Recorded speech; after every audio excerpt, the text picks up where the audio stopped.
زندگی کا ایک پہلو ہے جس سے 12 14 5 سخت ناراضی ہیں، سخت ناراضی ہیں. وہ کیا ہے؟ اپنی زندگی کو سوشل میڈیم پہ کسی بھی بھیج دینا. وہ آپ نے لائک نہیں کیا، ہم نے کیک کاٹا، عجیب عذاب ہو چکا ہے. یعنی کہ انسان پہلے کہتا تھا میرے گھر میں شادی تھی آپ نہیں آئے ناراض ہوں، میرے گھر میں مجلس تھی آپ نہیں آئے ناراض ہوں. اب یہ ہوتا ہے کہ لائک کیوں نہیں کیا. ارے بھائی یہ کیا مصیبت ہے؟ آپ سب سے پہلے غیر عقلی کام کر رہے ہیں. معصومین کے کلچر کے خلاف ہے بالکل آپ اپنی زندگی کو کسی کے سامنے پیش کریں. خوب توجہ کیجئے گا. آپ میں مثالیں نہیں دینا چاہتا علماء کی، فقہاء کی. اپنی زندگی کے ایک ایک گوشے کو آپ سب کے سامنے رکھ رہے ہیں. حرام اور حلال کی بات نہیں کر رہا، ٹیکنیکلی خطرناک چیز ہے وہ چیز جو آپ کو اپنی زندگی کی چھپا کر رکھنی چاہیے. دنیا جس کے جہاں سینگ سمائے، دنیا نے وہ کام کرنا شروع کر دیا. ہم بھی دنیا کے پیچھے چل پڑے. آپ دنیا کے پیچھے چلنے والے ہیں ہی نہیں. آپ سمجھیے ایک بات کو، کس طرح سے آپ کی زندگی گزرنی چاہیے. اس زحمت سے، اس لعنت سے چھٹکارا حاصل کیجئے. خاندان والوں کے ساتھ آپ جو شیئر کرنا ہے کر لیجئے بہت ہی ایک خاص طریقے سے. لیکن یہ فیس بک پہ ہر چیز، ہر ایکٹیویٹی، صاحب آپ وہاں جا رہے ہیں اب یہاں آ رہے ہیں، یہ خطرناک چیز ہے. واجب اور حرام کی بات نہیں کر رہا کہ وہ بے پردہ خواتین، اس کے بارے میں تو میں نہیں سمجھتا کہ مومن شک کرے. تو عجیب مسئلہ ہے. بعض دفعہ یقین کیجئے کہ میں بعض روایتیں نہیں پڑھ سکتا یہاں پر. کیوں؟ کیونکہ کوئی بھی ایک شخص اگر تمسخر اڑا دے اس روایت کا، میں جواب نہیں دے سکتا.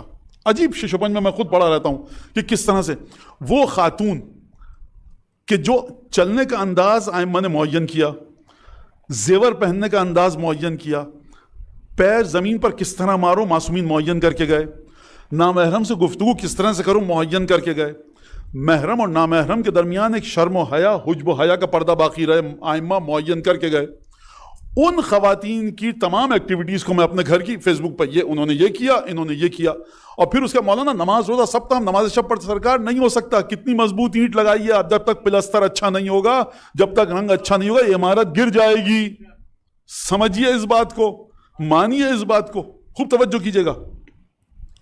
بر صغیر سے تعلق رکھنے والے ہم جانتے ہیں کہ جب مرد آتے تھے اور گھنٹی بجاتے تھے، دروازہ کھٹکھٹاتے تھے تو 8-10 قدم دائیں یا بائیں چلے جاتے تھے کہ اگر کوئی خاتون آئے تو سامنا نہ ہو. پرانے گھر دیکھیے آپ جا کر اسلامی دنیا میں، دروازہ جب بنتا تھا تو صحن تک جانے کا راستہ ٹیڑھا ہوتا تھا دیواریں، کہ اگر دروازہ پارٹو پارٹ کھلا رہے تو صحن نہ دکھے، وہ دالان دکھے.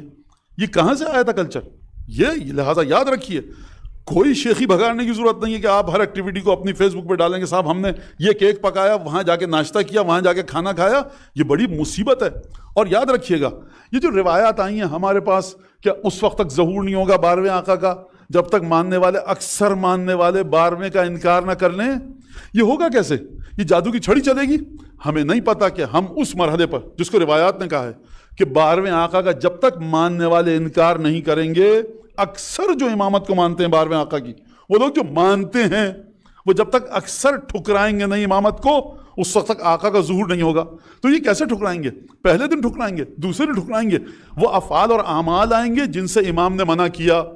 یہ جو ہم اور آپ نیک عمل کرتے ہیں، کتنے رکعت کا ثواب امام حسین کو ملتا ہے، کتنی رکعت کا ثواب امام رضا کو ملتا ہے. نعوذ باللہ، خاکم بدہن، امام رضا کے کتنے گناہ الیاذ باللہ بخشے جاتے ہیں.